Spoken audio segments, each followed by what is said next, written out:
ફરી એકવાર પનીર ખાવાના શોખીનો માટે મોટા સમાચાર સામે આવ્યા છે। પનીરના નામે પીરસાઈ રહ્યું છે ઝેર। જી હા, એએમસીના હેલ્થ વિભાગે લાલાંક કરી છે। 10 જેટલા નમૂના સબસ્ટાન્ડર્ડ સાબિત થયા છે। જે પણ નમૂના અલગ અલગ હોટેલોમાંથી કલેક્ટ કરવામાં આવ્યા હતા તેમાંથી 10 નમૂના સબસ્ટાન્ડર્ડ તરીકે સાબિત થયા છે। ફેબ્રુઆરી માસમાં દૂધની બનાવટના કુલ 495 નમૂના લેવામાં આવ્યા હતા। પનીરમાં વેજીટેબલ ફેટનો ઉપયોગ થઈ રહ્યો છે।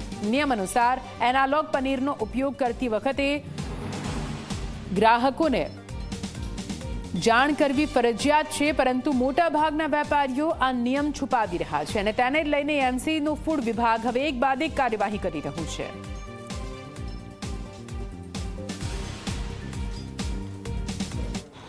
અમદાવાદ મહાનગરપાલિકાના ફૂડ ડિપાર્ટમેન્ટ દ્વારા ફૂડ અને સેફ્ટી એક્ટ 2006 અંતર્ગત ફેબ્રુઆરી માસમાં પ્રથમ 20 દિવસમાં લગભગ 495 જેટલા નમૂના એકત્ર કરવામાં આવ્યા હતા, જેમાં દૂધ અને દૂધની બનાવટના 110 નમૂનાનો સમાવેશ થાય છે। મહત્વનું છે કે જે દૂધ અને દૂધની બનાવટના 110 નમૂના પકડાયા તે પૈકી પનીરનો જે જથ્થો છે તે સબસ્ટાન્ડર્ડ હોવાનું જાણવામાં આવ્યું છે। આ દ્રશ્યો તમે જોઈ શકો છો અમદાવાદના જોધપુર વિસ્તારમાં આવેલા એક રૂપટોપ રેસ્ટોરન્ટના કે જ્યાં જે પનીર લેવામાં આવ્યું હતું, પનીરનો જે નમૂનો લેવામાં આવ્યો હતો તે સબસ્ટાન્ડર્ડ માલુમ પડ્યો છે, જેમાં મિલ્ક ફેટનું પ્રમાણ ખૂબ જ ઓછું હોવાનું સામે આવ્યું હતું, જેના પગલે અમદાવાદ મહાનગરપાલિકા દ્વારા તેમની પાસેથી 10,000 રૂપિયાનો દંડ વસૂલવામાં આવ્યો છે અને ફરીવાર આવું પનીર ઉપયોગ ના કરવા માટેની ચેતવણી પણ આપવામાં આવેલી છે।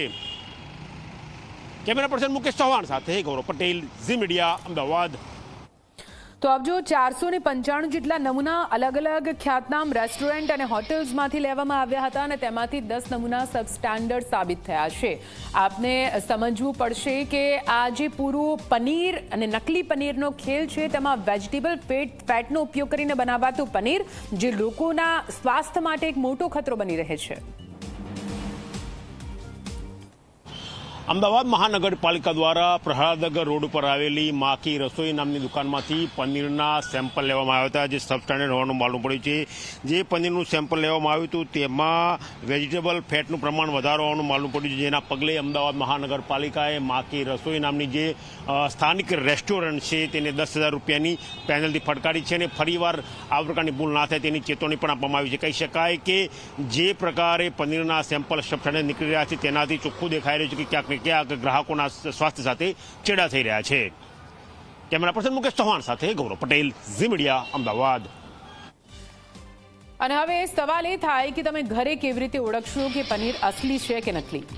નકલી પનીર કેમિકલ, ડિટર્જન્ટ અને સ્ટાર્ચથી બનેલું હોય છે અને તે ખાવાથી ઉલટી, ગેસ અને એસિડિટી જેવી તાત્કાલિક સમસ્યાઓ થતી હોય છે।